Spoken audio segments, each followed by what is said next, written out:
ஒரு அடிகனமான பாத்திரத்தை எடுத்துட்டோம். அதில் கொஞ்சம் தேங்காய் எண்ணெய் விட்டு கடுகு, வெந்தயம், 4 மிளகாய் வத்தல் எல்லாத்தையும் போட்டு வதக்குறோம்.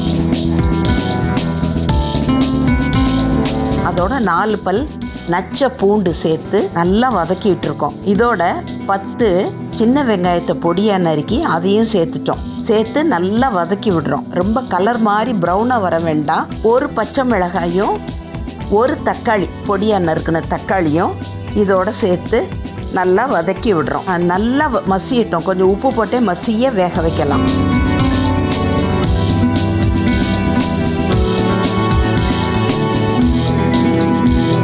அரிசி கழுவுன தண்ணியை அதில் 3 கைப்பிடி சுத்தப்படுத்தின முருங்கைக்கீரையை 3 நிமிஷம் மட்டும் வேக வச்சு வச்சுருந்தேன்.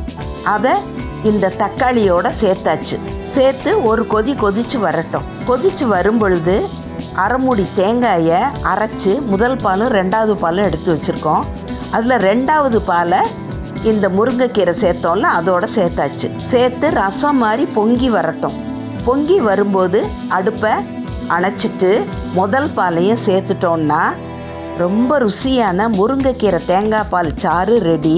பொதுவாகவே உஷ்ணமான உடம்பை குளிர்ச்சிப்படுத்துறதுக்கும் இதை யூஸ் பண்ணலாம். இதை சூப்பு மாதிரி யூஸ் பண்ணலாம். நல்ல சூடான சாதத்துலேயும் நெய் விட்டும் சாப்பிட்டா ரொம்ப பிரமாதமாக இருக்கும்.